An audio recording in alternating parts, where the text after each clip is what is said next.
So welcome everyone for today's topic on the beautiful third chakra, or also called Manipura. So speaking about the basic of this shining chakra, actually the name itself means jewels, means exactly city of jewels. It's really a really shining center that is located on the area of the stomach. So just where the rib cage is like ending. So it connects also with the organs of the stomach. It connects with the liver, and it is a very very intense energy center, as we can see that how much is connected to like food and diet, and we will dive also into it especially later. So the main things to know are like the color. So it's a very beautiful bright yellow color. It's really connected to the sun, and if we come closer to the sun, we can also understand that the fire is its element, is the beauty of the flame. It's the beauty of the burning of all that is not real. So also the name, meaning of jewels, can also remind us of how shining are jewels, how shining is the sun, how shining is also like power. And these are the energy that actually, when they are in excess, they can really blind us. So speaking of this chakra in excess, you really see, we can see in this world, one of the worst causes of this chakra, that is actually war and power and taking over people, taking over situations. So this is like the most extreme reaction of having this chakra in excess. We can also see it in the little interactions, when people like subtly try to control situations, try to control people, try to control their behavior or how people should feel. So it is a huge topic that personally also touches me a lot, because it's a very masculine topic. And like in my life, when I think about masculinity, of course I think about my father, and this is like the deeper work that we can do about it, on our relationship with our father. And I had a father that was really extroverted and very controlling, and very when he would be at home, you would feel him, you like the whole house, there was no more like space for yourself, like would take over everything. So then the tendency when you have such a strong figure is that you become more introverted, and you like try to always protect yourself, and that can create a defect. And speaking about defect, we have one of the most common is like when a person is like seeking attention, or is trying to be to receive some value recognition from other people. So it's very much connected about like having more insecurity, low self-esteem, and not being able to like see the truth, see yourself, see the power within yourself. And actually the real power that we will speak also later in the meditation about, it really comes from the right identification, understanding of who we are. And that's actually why we are doing these presentations of the chakra.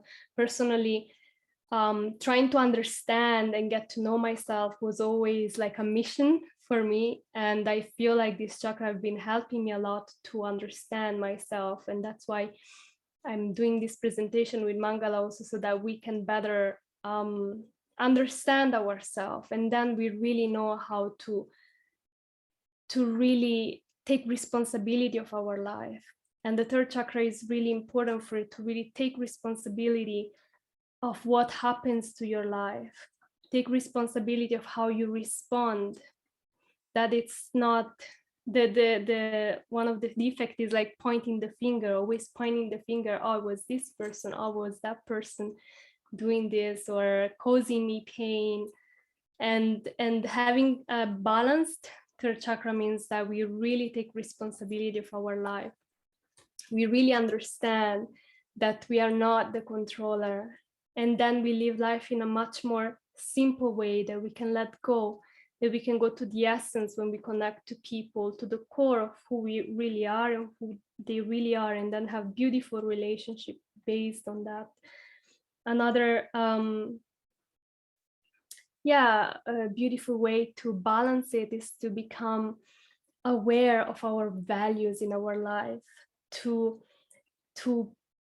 like the key word of this chakra is integrity, to have that integrity, that that's how we are, that we understand clearly what we are, what our intention are, and we don't try to play around with people, with situation, either both ways. We don't become manipulative of the weakness of other people, and we don't become like trying to hide ourselves and trying to like postpone or run away from situation just because we feel that they're not able to deal with them. So these are the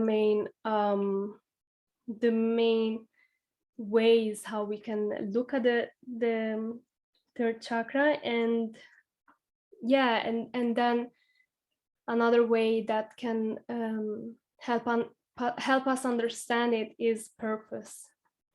Purpose is one of the key elements of why we should be able to really connect with ourselves, why we should be really able to let go of external situations. So let's see it in this way. We started with the first chakra. So the first chakra, when we think about our body, you can feel right now also is your feet. Your first chakra is where you're standing, is where you're sitting. Whatever you feel with your feet, with your legs, with your hands, whatever you can touch, that is connected with the first chakra. The second chakra is connected with the smell. So when we are in somewhere, the smell is what helps us to either relax or create tension within ourselves. Smell and sound, they both very much influence the second chakra. And then we have the third chakra that is connected with the vision. It's connected with what we see around. And energetically, it's connected also with the Agya chakra, so with the third eye. So these two, they work always very much in connection. Sometimes you may feel when you have headache, then sometimes the stomach blocks.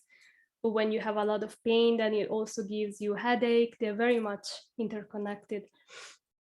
So here we will speak then later on when we address this chakra about the vision, to see beyond, to see, over the present situation. But the third chakra instead is more about this, what we can see in the present moment, what is really around us. And to understand that everything that is around us, that's exactly what we need. That's exactly where we are supposed to be. So even taking this talk that we are having right now, to really understand this is exactly what's needed for me right now. Or maybe that's exactly what I don't need right now. So having that peace within yourself to be like, okay, this is good for me right now. I feel like it's helping me, or I feel like I'm learning, or feels good. Or when we have the rejection, and then it's also important to understand this is not okay. And then take the ability to actually make steps backward. So stomach, really the process of digestion. So this also gets stuck, like for me, for example, today, like just hearing about this war and I read something about this, some people in Ukraine, of how they were in danger, and it just immediately, it just felt like vomiting. Like it's just such a way of controlling people, of it's like disgusting, right? When we see something that it's really against human values, it's against the yeah, against like really being human being and taking over in such horrible ways. And that's yeah, that has been a little bit my experience today. And of course we can better, even in this heavy situation, we can always, the best thing that we can do is to really come back, because that's like immediately the mind goes forward. Oh my God, what will happen? So the topic is really like anxiety. Anxiety is going to come out, and we're gonna to think in different ways, or how things are gonna go, how are they not gonna go, and these are all connected to the third chakra. So when you find yourself in this situation where you're starting to think, how is it gonna be my future? Where am I gonna be? Is it really gonna move forward? Is it not? Or how is gonna be my job? Am I gonna make money? Whatever like worry that is there, as soon as we notice it, we can already start to do the work to come back to the present, because that's how it gets imbalanced. Like worrying, it never creates solutions. Solution, you can make them happen in the present moment. To make solution happens, the best is always to sit down, center yourself, release, that what we will do today, release the stress, release the anxiety, understand that what I have right now, it's this issue that I have, it is important. So we are not minimizing our feeling or our fears. And then understand, okay, how do I want to feel in the future? Whatever the externals may be, how do I want to feel? Do I want to feel like still worrying? If I today make choices of being worried about the future, then my future will be me making still choices about worrying about the future. So it doesn't get better when we make choices out of worry and anxiety.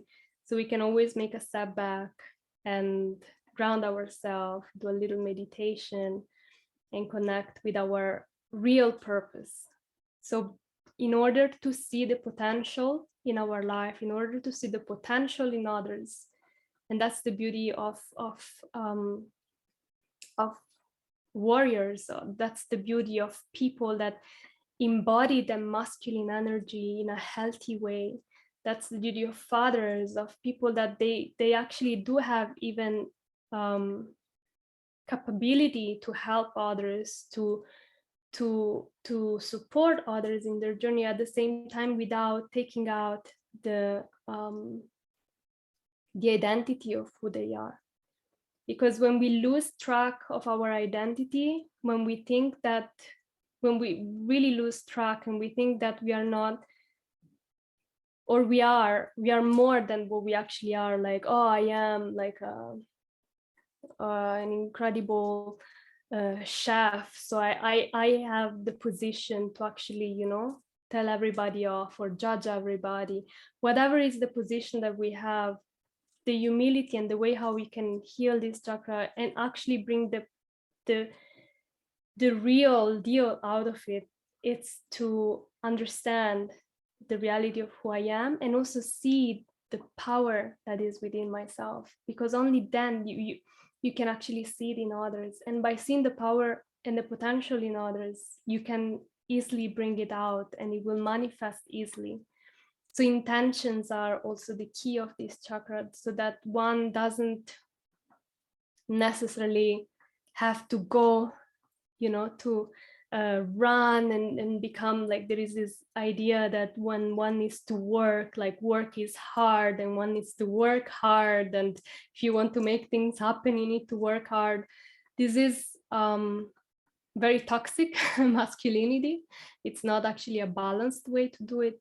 The balanced way is when a person can really understand who they are, like the power that is within themselves, and then in that way serve others and allow others. So with whatever intention, sometimes the intention can be really basic, like, I need to make very basic things happen, instead of being like, oh, this person needs to get me like this person needs to get me a car. Instead of fighting with the person because this person needs to get your car, you can actually work on understanding that accepting fully that that's what you need, and it will come to you.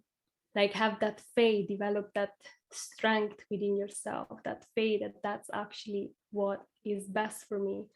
And in this way we can balance it. So it is a very, very huge topic, and for me personally, I struggled a lot always in the childhood. I always had stomach problems, I always had anxiety problems, and it is a work in progress. And it's beautiful, beautiful when a person can be fully present, fully centered, and actually be there for others and see the potential, and then in that way serve in this world and be detached from the results. So I would love to hear what our Mangala think about this, as she has also a very powerful connection with this chakra.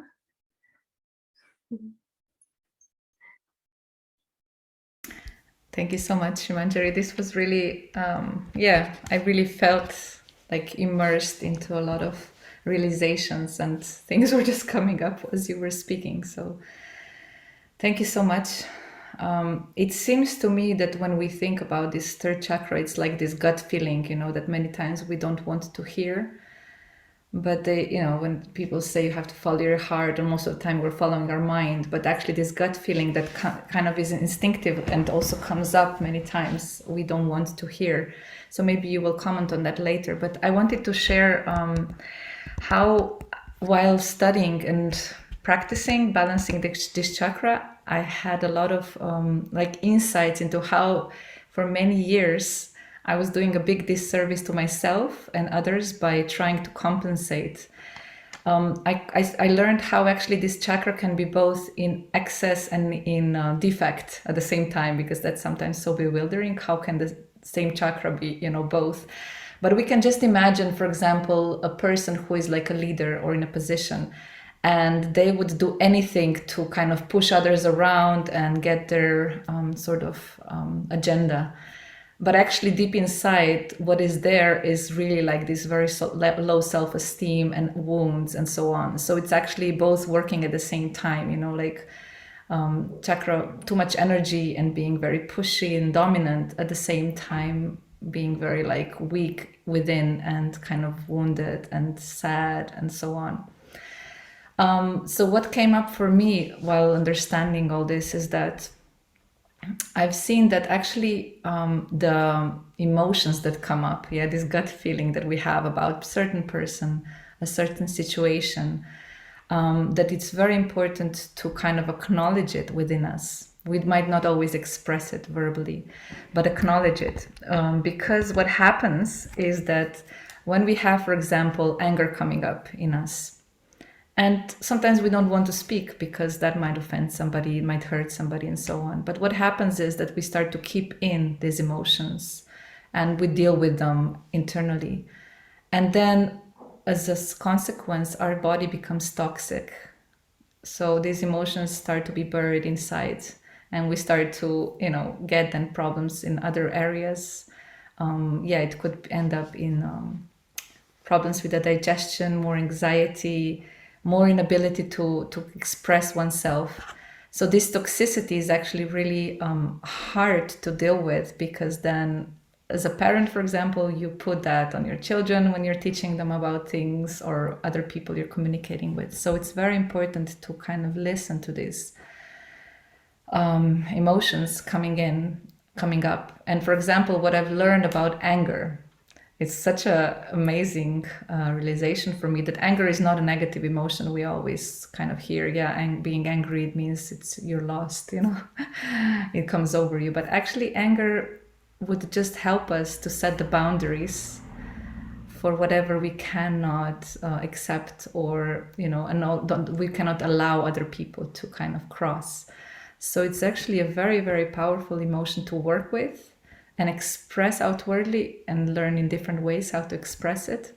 And I think this is one of the how do you call it, one of the elements of this third chakra, to be able to set the boundaries in a healthy way so that other people can feel, oh, this is the boundary this person has, and at the same time we ourselves are realizing what this is.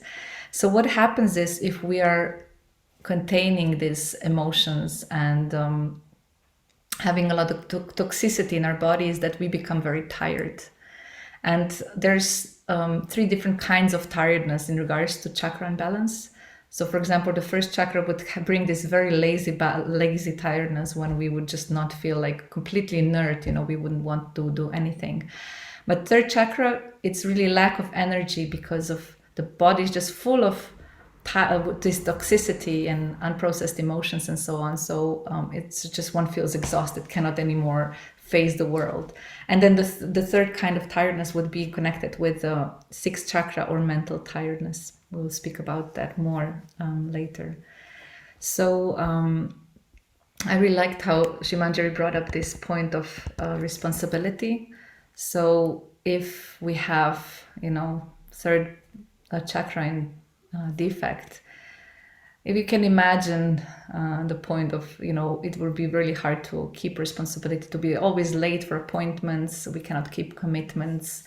It's really hard to do any protocols, so even we get this simple protocol with, for example, balancing our chakras, and it's so hard to do it because we cannot really handle another commitment and so on.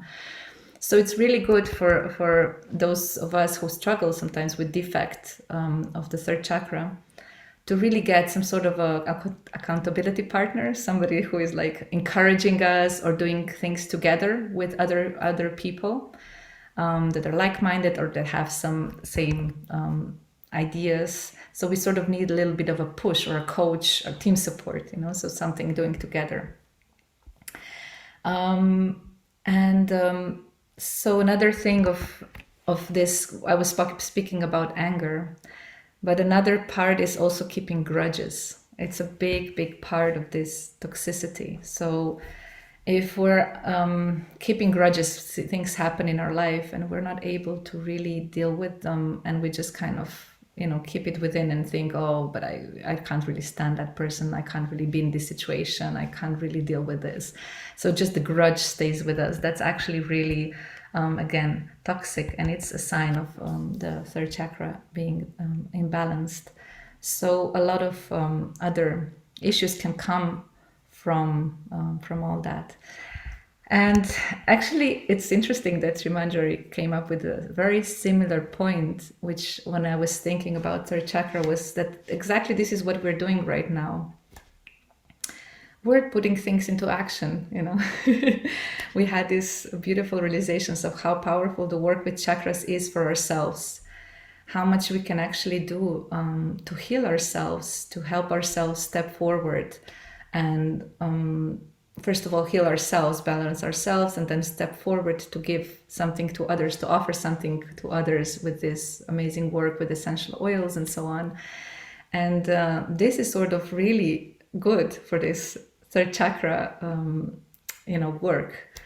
And then at the same time, all of you who are joining our calls, who are listening to this, is the same. We're all becoming empowered together to heal ourselves with this knowledge, and actually getting tools and understanding to really step into action and start healing ourselves in this world. Unfortunately, nowadays, we start to see that we have to start getting our own resources of how to heal our bodies, minds, spirit, and how to get back to our real nature with the awareness of the divine power. So I think that in the meditation that we'll do at the end, this will really come out very nicely, of how with the awareness of the divine power and the power that we have within, we can do amazing things, and for ourselves first, and then others, to share that onwards. And I had a question for you, Srimanjari, because many times we speak about the center, the core of the body, the core, in yoga tradition, they use that word a lot. So would you say that this chakra is sort of what we mean, the core?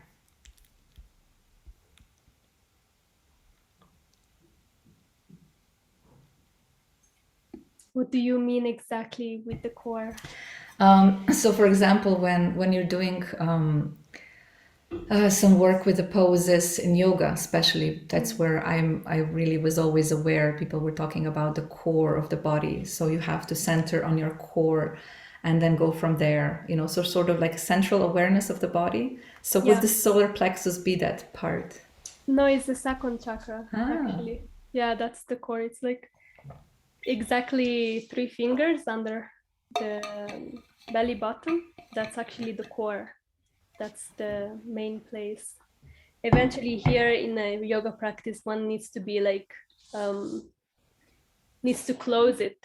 So sometimes people like are open, and this is like you can see they are imbalanced, you know.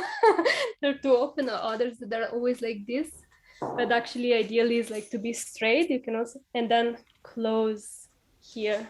That is like straight, so shoulders back and chest, rib cage closed. So this is actually the straight position on of the, and then engage the core. So that's the lower abdomen. Yeah. nice. Nice. Nice, yeah. I think that the warrior pose would be really something that would probably address this, isn't it? Yeah, because Third the chakra. warrior pose has also a little bit of twist, and immediately when one like looks forward, it's easy to like, you know, go out, but actually it's like the center is actually in keeping the ribs closed and the core engaged. So it's very, and the gaze. So the warrior is also connected to the gaze, that you look at one straightforward point, and that like the meditations connected to this chakra are like the, you know, when especially in Buddhism, you have like looking at the flame, you know, and concentrating and then closing eventually, and then releasing, like always trying to relax the stomach. Meditations in the morning, I was trained a lot. My teacher would always say, as soon as the sun rises, don't miss, you know, the first rays. That it's apparently very powerful, and it opens like the, especially the channel of the Manipura, that helps to be present. Just to receive the first rays of the sun in the morning helps the whole body to like center, to be like present and steady. That's the key. So could you say more about this meditation? How you would do it with the first sun rays? With the flame, or with the With first this, sun rays, just gazing at the sun, like really gazing, um, without closing your eyes, like till really like they become watery, and opening like the palms, like keeping the palms open, and just bathing, sunbathing, just really taking in the first rays, and that's really really powerful. Yeah.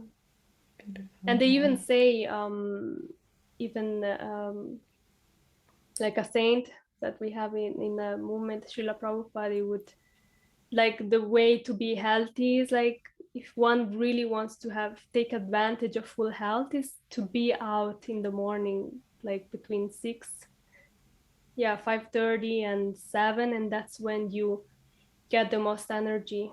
And to actually do something also physical, that's also part of the third chakra, to really like torsions, and you know, kind of keeping fit at the same time, is like a very interesting balance that one needs to learn to be active, but still it's like a, you know, it's like two different things, but that's how you keep it balanced.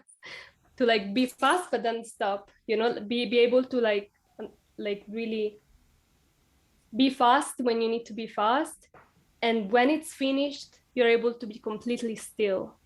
It's like such an art. And you can see like in people that are, sometimes they have very good karma, and they're very like sometimes you know, like business owner, like people that have a lot on their shoulders, like they have many responsibility.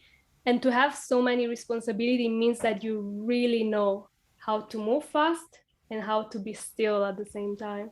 And instead, those people that you see running around and they're always like, I'm sorry, I'm busy, I can't talk, I'm busy, I'm busy, I'm busy.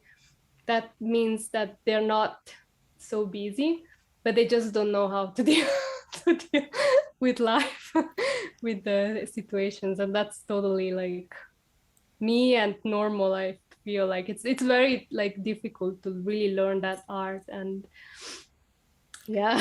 So just being busy for the sake of doing things, isn't it? Yeah, just because we No. can't allow our mind to like settle when we actually are not busy. It's like the mind is like we finish to do the presentation, and then half an hour the mind is still like you know, trying to calm down. And when it's really balanced, then you're able to like to switch immediately, and it's yeah, beautiful. Yeah. Nice. Do you want to say something about the oils? Yeah, we can start. So okay, so if should I start, or yeah? Yeah. Okay, so we have as a first oil that I feel like it's really close to me personally, and is also very much connected with the third chakra, is the ginger oil.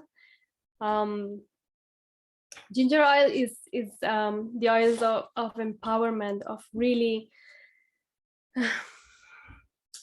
really helping people when, you know, one feels like it's rushing between one thing to the other, and it's like struggling, that actually like that stillness, that time to digest, that time to connect with the body, that's where ginger comes in. And of course we can already know that ginger is very good for digestion, but the essential oil also helps on a subtle body, like to really take responsibility that what is happening is not happening to me, but is happening for me, is happening for me, so that I can grow, so that I can become more mature, more responsible, taking responsibility. So this is my I absolutely love it. I actually got it recently, like probably a month ago. Toshani actually was asking me about this oil, and I didn't have it because I thought that the normal ginger would do, you know, would be fine, but it's really deep, it's really powerful, also on a subtle level, and it's very handy, you know, to use it. So this is my yeah, one of the first. And then the second one, I have it here, very short. This is lemongrass. This is about, so the citruses are very much connected, but personally I prefer lemongrass because it helps purify the environment, and third chakra is very much connected on the environment. And if you have, like if you work, if people come often to your home, or if you feel the emotion in the energy in the home becomes stuck, lemongrass it really purifies. Like I'm using it even now because yeah, I was feeling a little bit stuck, you know, by hearing all this news. And actually even if just the minds become a little bit negative or contaminated with not so nice thoughts, then clear them out. Lemongrass really helps to make space in the environment. And then fennel is really good. Where is it? Yeah. Is very much connected with ginger, but helps people that have that emotional eating disorder. So when you feel, maybe you are a person that when you feel you know, emotionally unstable, you feel like you need to put something in your mouth, then try to keep fennel close because that would give some support to like actually take a little break and be nice, be kind to yourself, take responsibility of your feelings, take a little distance with what happens to you and your reactions. And fennel really helps with also eating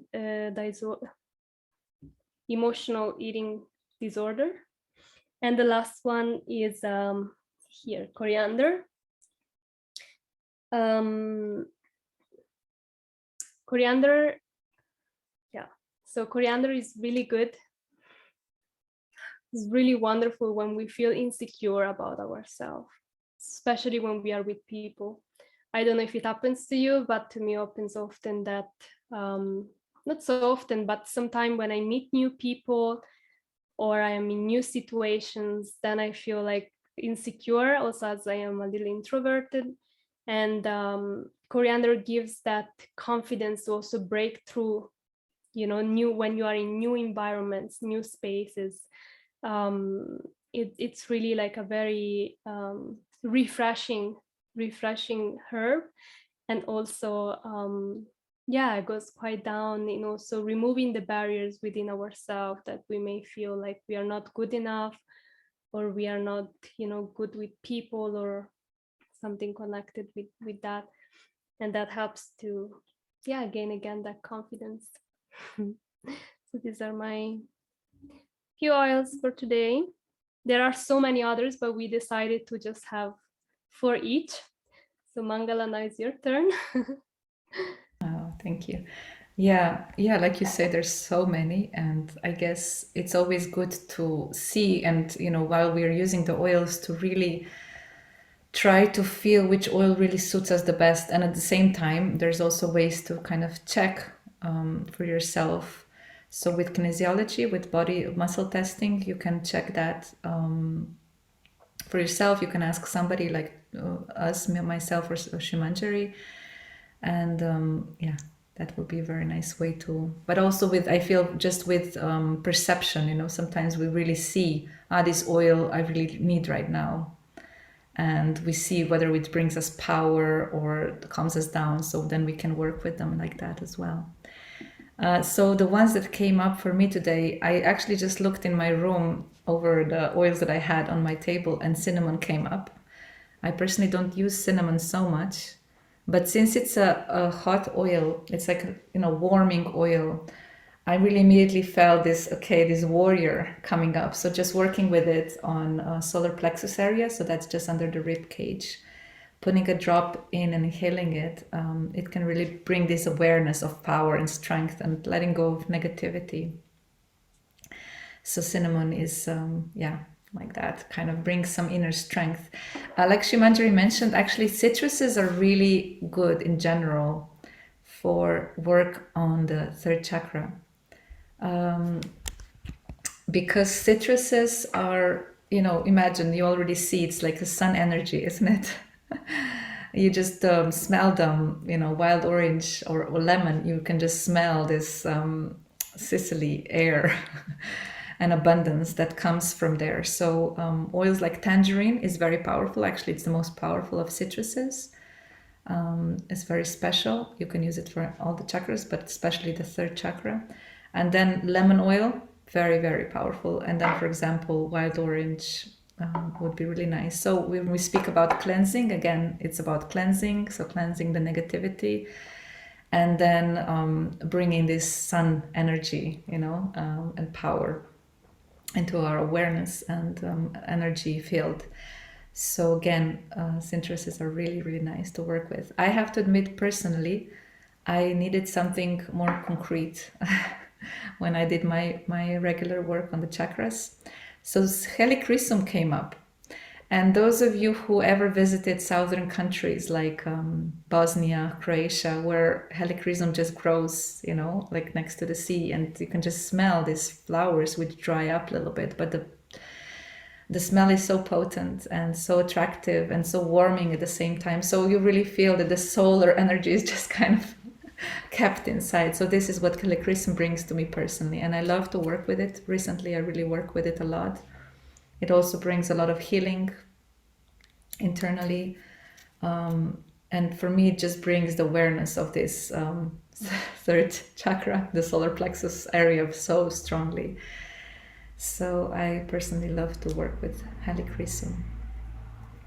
Yeah, these are the oils that I felt would be really nice to mention.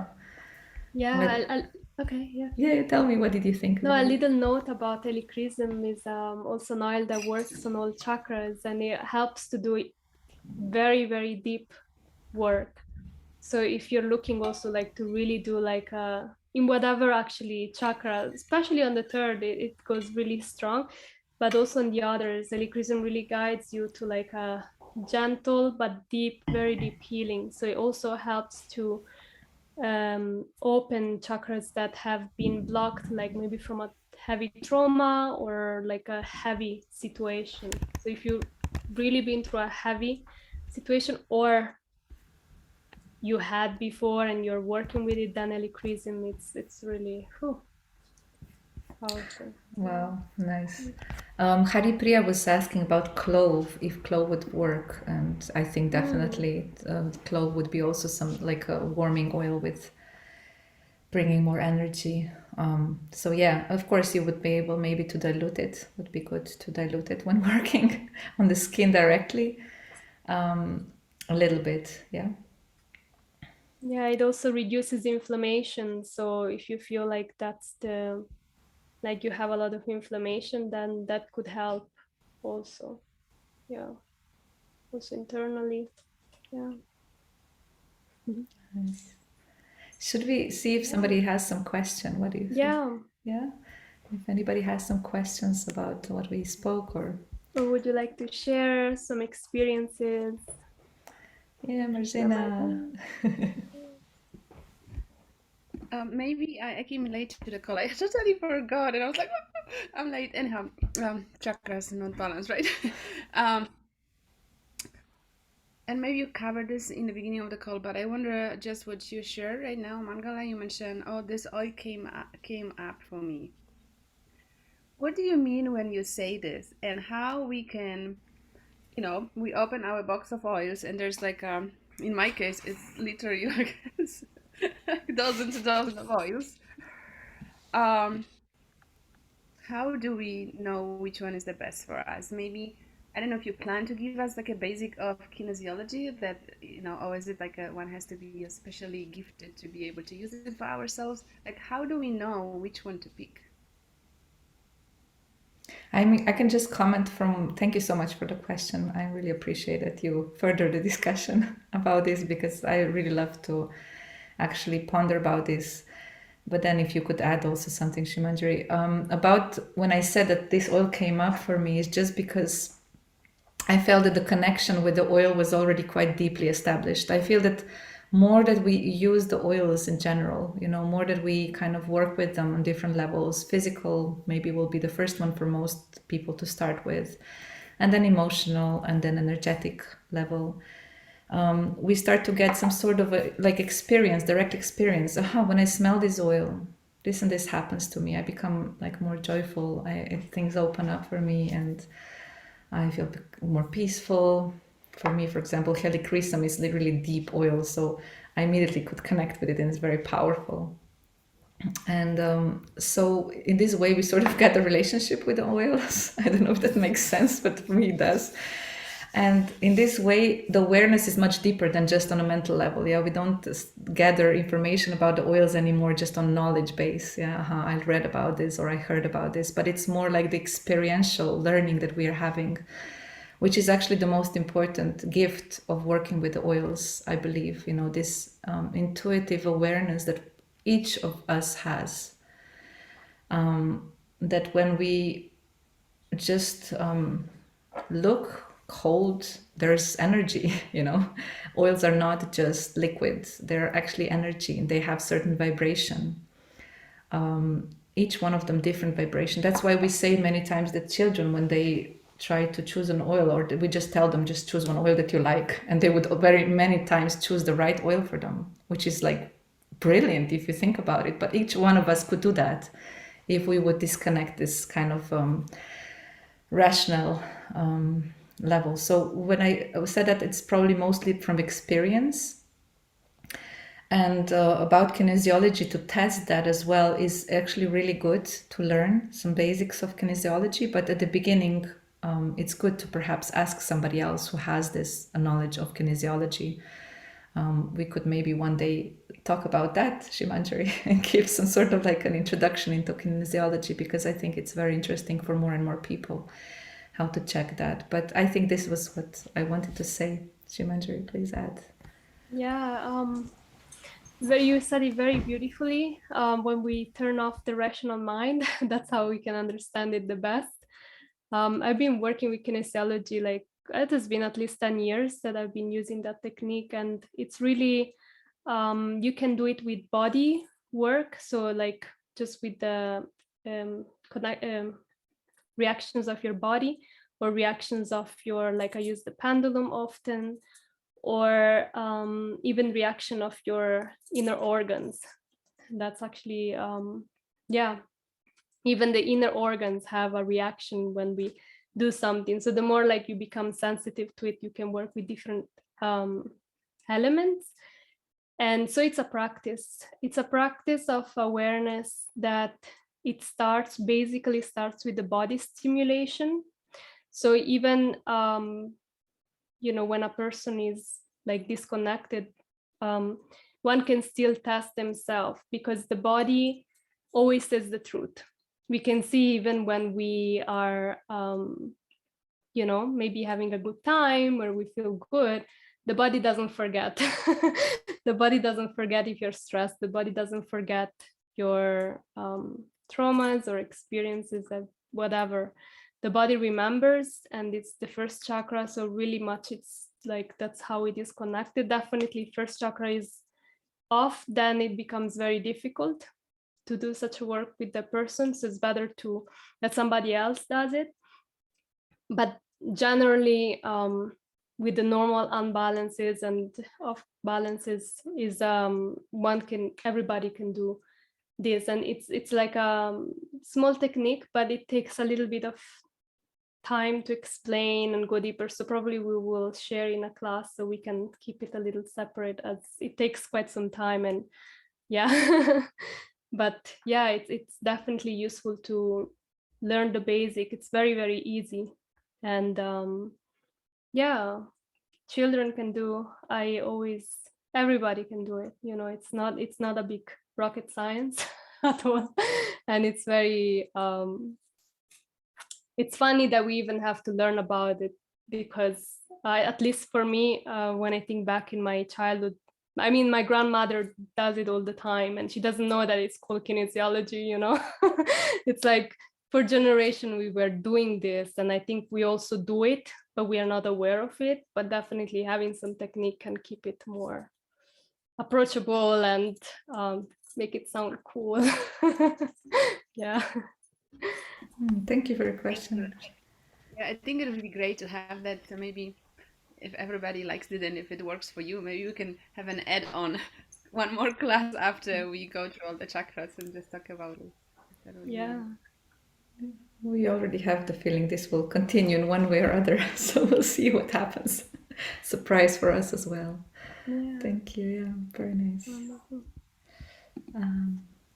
So yeah, there was a lot of in the chat, but it was mostly about the oils. We have Susan. She put her hand up. Good. Yes. I was just going to elaborate a little bit. This is amazing. I love these classes. I'm so excited every Thursday to come. I'm just so grateful. Thank you so much, Sri Manjari and Mangala. I was just going to say a little bit more about the kinesiology. I actually started doing kinesiology in the 80s. I remember I had some health problems, and I went to a lady, and she would place things on my body, and then I would lift my arm, and then she would apply pressure. Yeah. And if it was hard for my arm to go down, that meant that it was something that was good. And if I was, had no, like if she put like maybe a thing of mold on my body, and then she applied pressure, my arm would go very fast, because this was something that was not beneficial. So she had told me, because I was moving away, I wasn't going to be able to see her. And she told me that if you just hold something in your chest and just stand very still, and your body will naturally forward. And if it's something your body doesn't want, your body will actually go backwards. And so I thought, okay, I'll try it. And I did it with the Lifelong Vitality Pack, our vegan, doTERRA vegan. And my body was like almost propelling forward. I had to actually brace myself. Like it was that strong of a reaction that my body definitely wanted this supplement. And that product has actually revolutionized my life, like totally. I could tell you so many incredible experiences. And I also knew a bit about the pendulum. Someone told me get a pendulum, and they told me, hold the pendulum and ask the pendulum to show you which is yes. So my pendulum started swinging clockwise, and then it said, ask your pendulum what is no, and it went back and forth. So then I would hold the pendulum over different things, and it was amazing. It would either swing around, or it would go back and forth. And so that's another way. I found that really fascinating. And so those are just simple but effective if you can't see a professional about muscle testing or kinesiology. It's something our own body knows, like you were saying. Yesterday, I meant to grab an oil from my kit to take to someone, and I looked and I thought I was taking it was basil. And you know what I picked? I picked frankincense. I mean, they have two different labels. One's green and one's orange. I pulled out the oil to show the lady, and I'm like, frankincense? It's like the oil that my body needs. So even though I meant to take an oil that another person needs, my body's like, no, you're bringing frankincense. You need frankincense. So I gave her a smell of frankincense, and she said, oh, I have to have that too.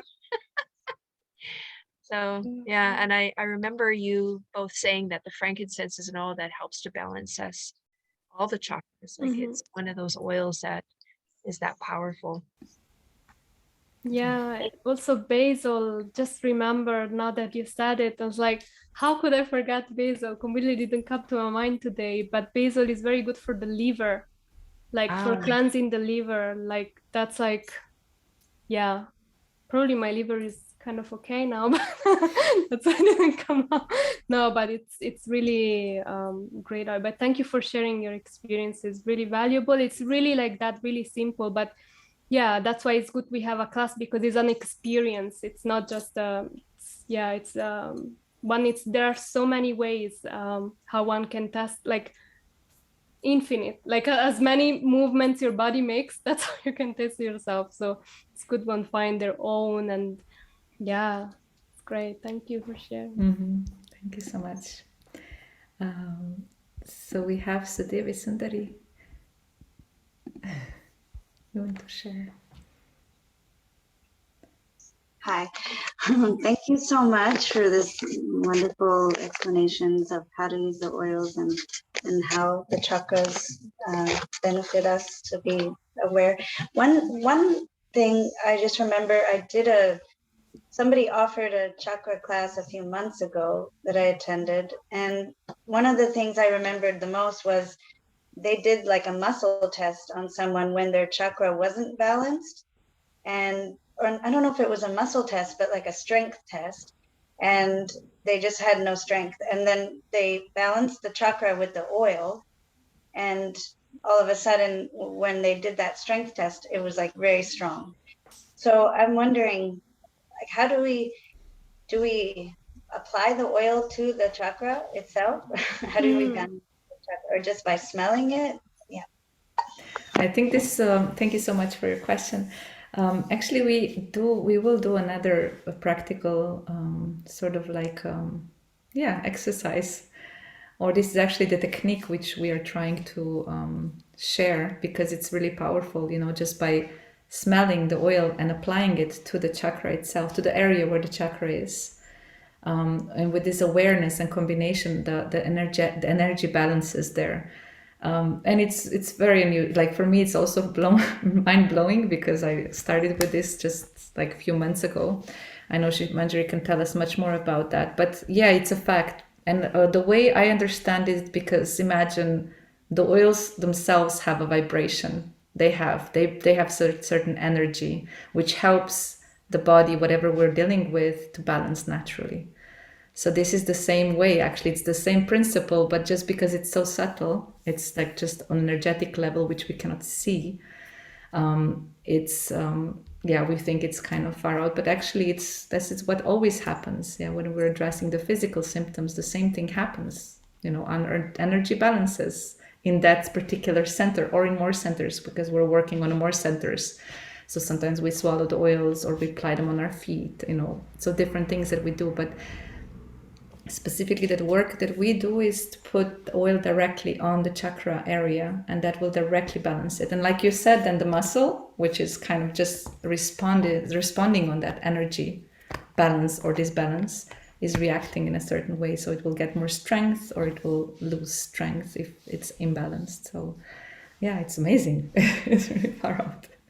And then one thing that I wanted to say is that the fact is that we're working on it with the oil application, but then there's other things that which we can go even deeper. You know, there's more layers of this work. So it's not that once we balance them, they stay balanced. No, we will do more and more work, more things will come up on that energetic level, and then we will be able to be actually deeper balanced. But please add all of it, please, Shimanjari, because I know you have much more. No, it's so true what you're saying. It's really, yeah, applying it for sure. Like, for example, yeah, like usually, like, for example, emotions, right? Like you have an emotion like anxiety. Let's speak now that we're speaking about anxiety. When people come to me and they tell me like, I'm so anxious about this, or it's very difficult to help the person, but actually when the person can really connect with the body already and be like, okay, I have, you know, that emotion is giving me pain in the body, that's like the key. Like when you find out what's the area, because sometimes, yes, third chakra, when we do the meditation now, generally you want to do it on the stomach. So that's like the thing, just under the rib, like here, you know, you have actually the hole. So this is the space, and then but sometimes it can be you have pain in your stomach. So these days I had pain on the stomach, so then you apply it here actually, or you have pain on the liver and then you go to the other side, or you have pain behind on the kidneys and then you actually apply behind the back, and that's still connected with the third chakra, but it's a different area. So you can you know, discover. But for the daily meditation that we both very much recommend, hope you can all practice at home, this is the best, that you apply just on the center, and then you are good to go, because that it goes also to the other areas.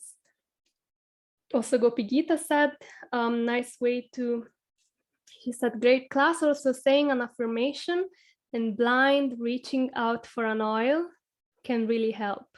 Often it brings up something unexpected. That's really true.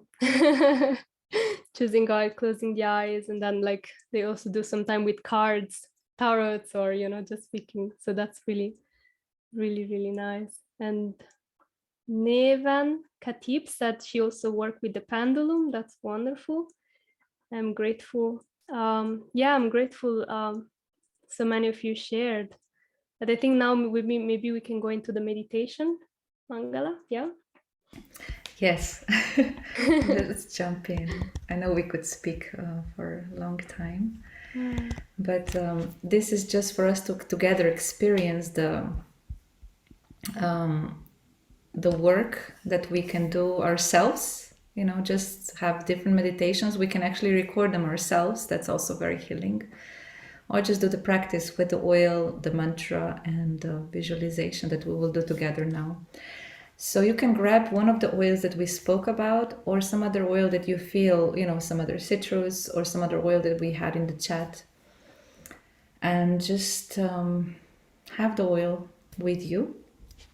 I'll put some music on, which hopefully will work well. And you can tell me if it's too loud or too silent. So we want to just sit in a relaxed manner, put our feet on the ground, and just bring awareness to, we can close our eyes also.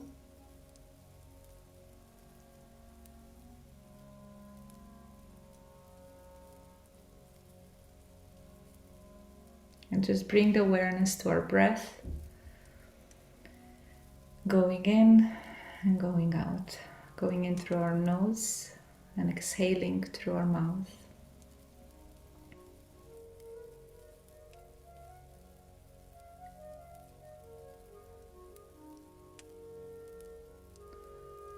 So with every inhale, we bring in light and positivity and warmth, and we exhale any heaviness and worry and anxiety and anything that we don't need right now.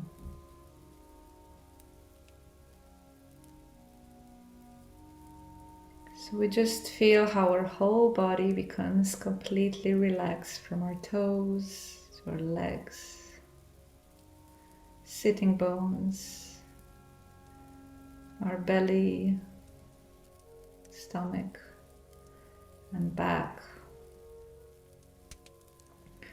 and our chest and shoulders, hands.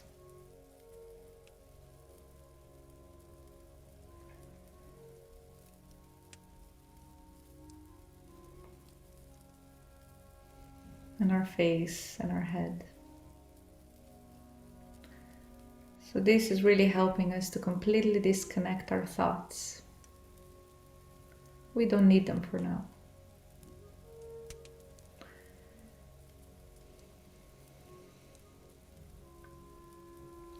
So we will bring our awareness to our solar plexus area, just below the rib cage, where the beautiful lustrous gem resides.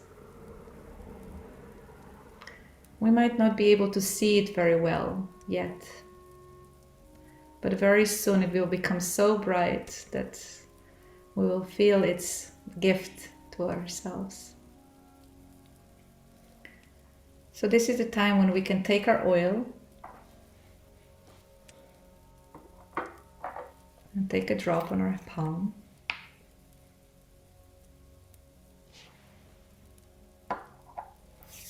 We rub our palms together and just breathe in very deeply through the breath, bringing the awareness of this scent, beautiful scent, to our solar plexus area.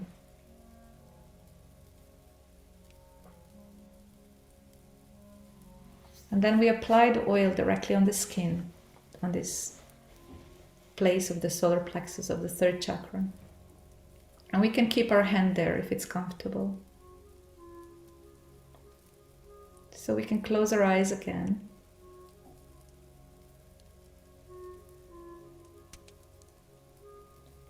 So we hear some cracking of the fire. It's a beautiful sound coming from somewhere, and we see all of a sudden we are in a place which we like very much. A very pleasant place where there's a lot of sunshine.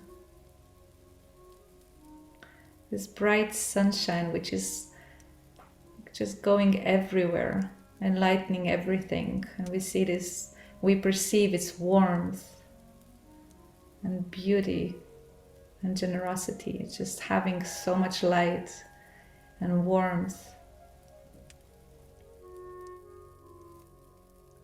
So we can feel this energy from the sun coming into our area of the third chakra, just to bring our awareness there and see how this warmth is there. I start to see how the yellow color slowly expands. This yellow color is becoming brighter and brighter and brighter.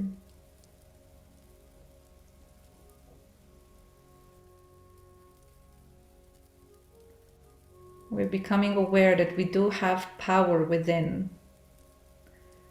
Willpower, which will enable us to do things, to act from within, always with support of the divine power.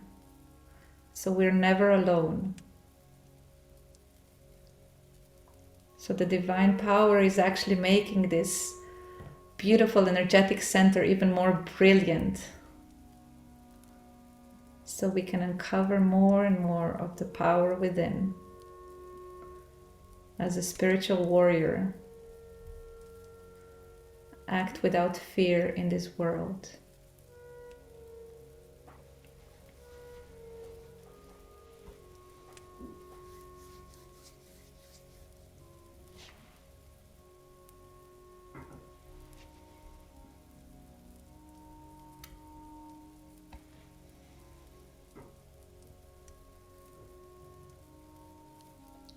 So we're still focused on our breathing. And we will still say a mantra, which will bring this awareness even deeper with the vibration. It's a syllable Ram. Ram as in also the divine power, which is like a warrior. So with closed eyes and awareness on our third chakra, we just say the syllable Ram.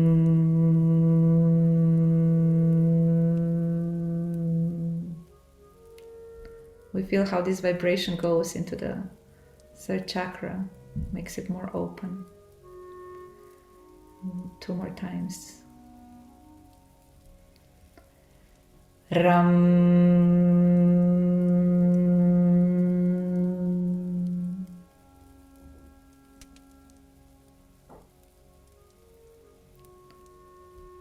Ram.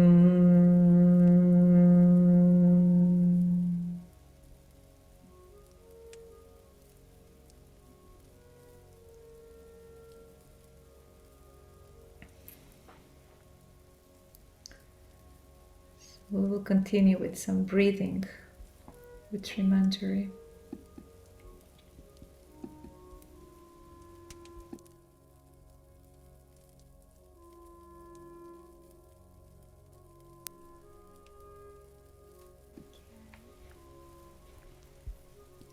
From here we can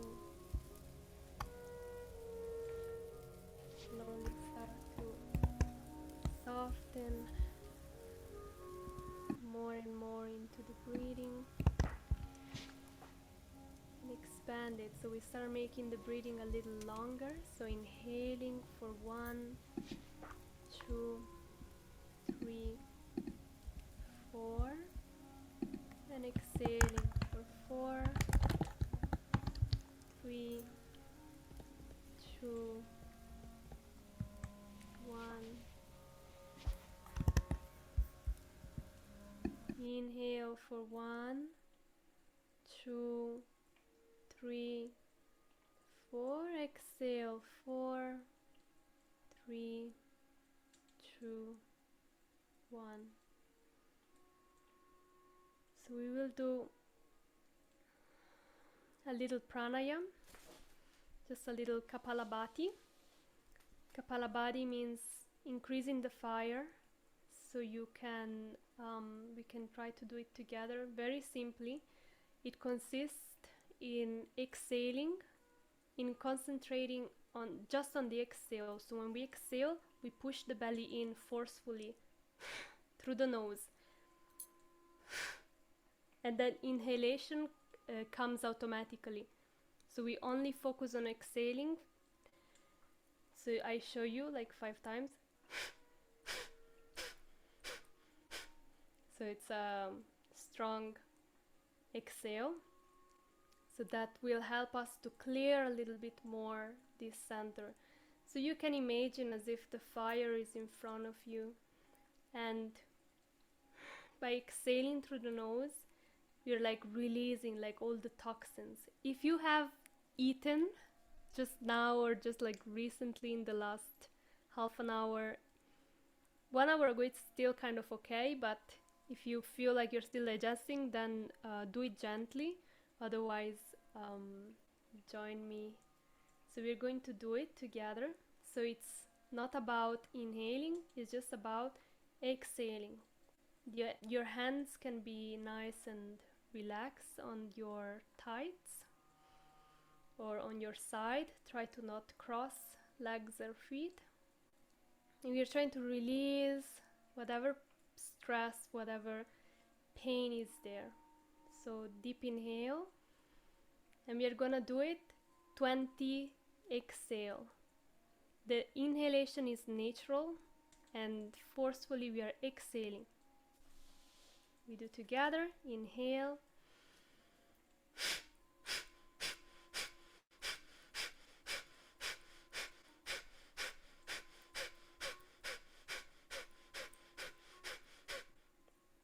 And then deep inhale.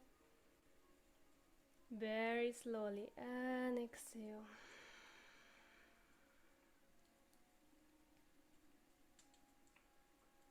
Inhale slowly and exhale. One more time together. 20. Exhale. Deep inhale and out.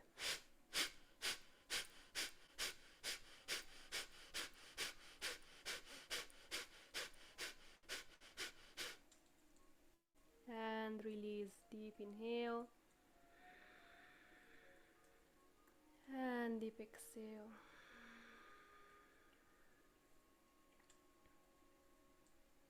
This helps increase the fire. It's very good to do in the morning. Keeps the fire like really clearing up the system, really going, and at the same time it helps the body to like be more at ease in the present. So slowly we can connect more with the feelings right now inside our stomach.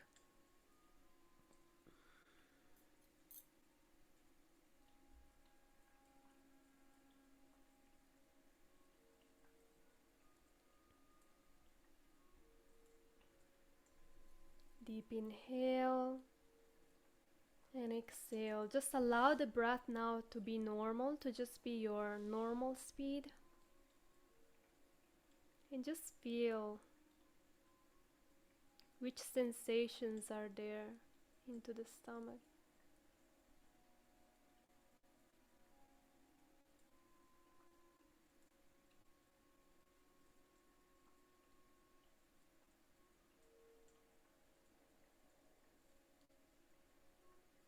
And you can also affirm again to yourself, I am good enough. What I do is enough. I value every action I perform.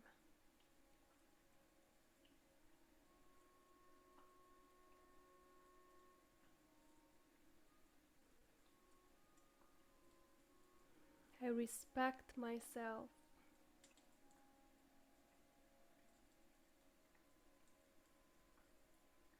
I release all stress and anxiety. I let go of any fear of the future. I let go of all fears connected to the future. I release all worries. I let go of all anxiety.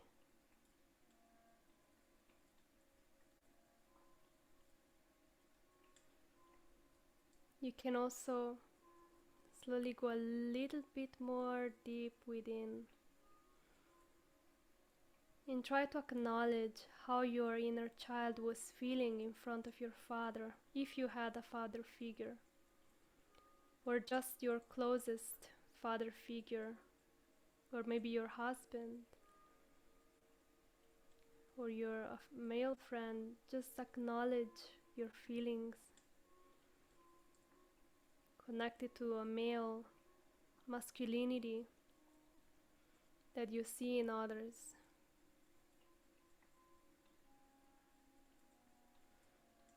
And together we release all powers of control, any controlling energy, any uncomfortable energy.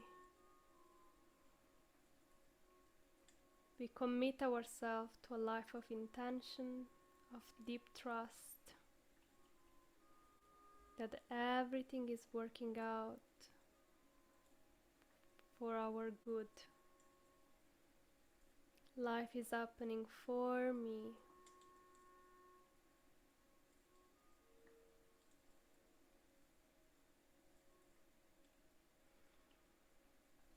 Deep inhale and exhale.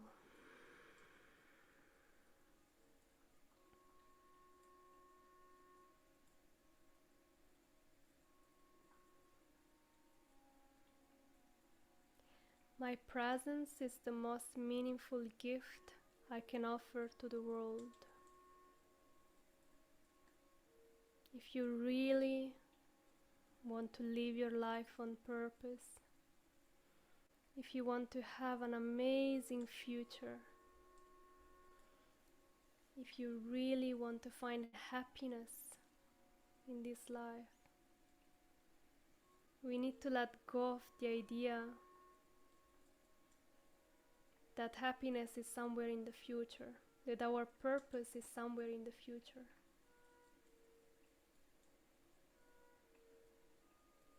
All we have is right here, right now.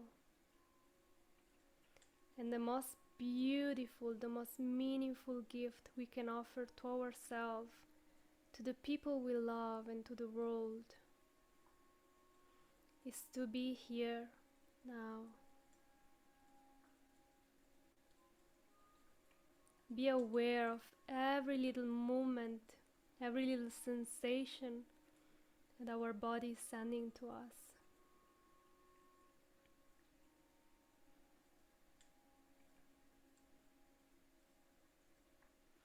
Be aware of your real identity that is not connected to this body.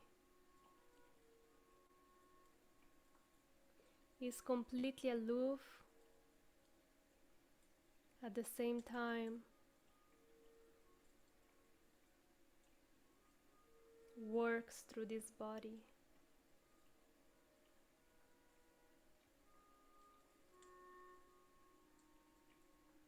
And this present moment, in our presence and awareness, is the most meaningful gift we can ever offer to ourselves and others.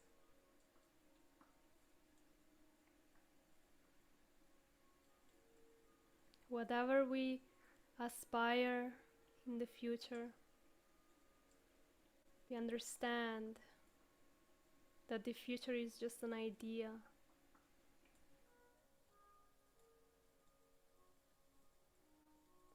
Right here, right now, this is where life happens.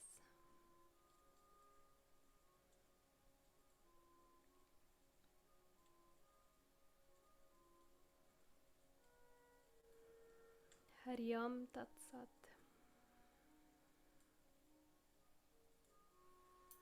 Thank you very much, everyone. You can slowly come back to us. Open your eyes, shake it a little bit. Shaking is always good to come back to our present.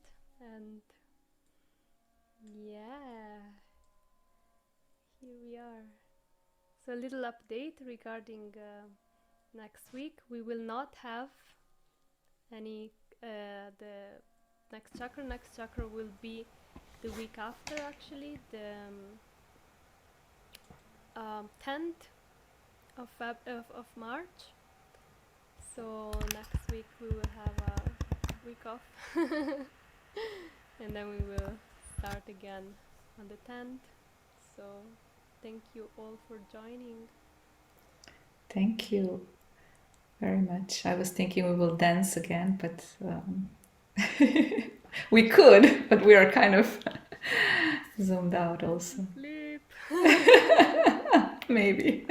Thank you so much, everybody. And yeah, looking forward to discover more in the next weeks that come. We have exactly 4 more sessions on this, so it's half. So looking forward.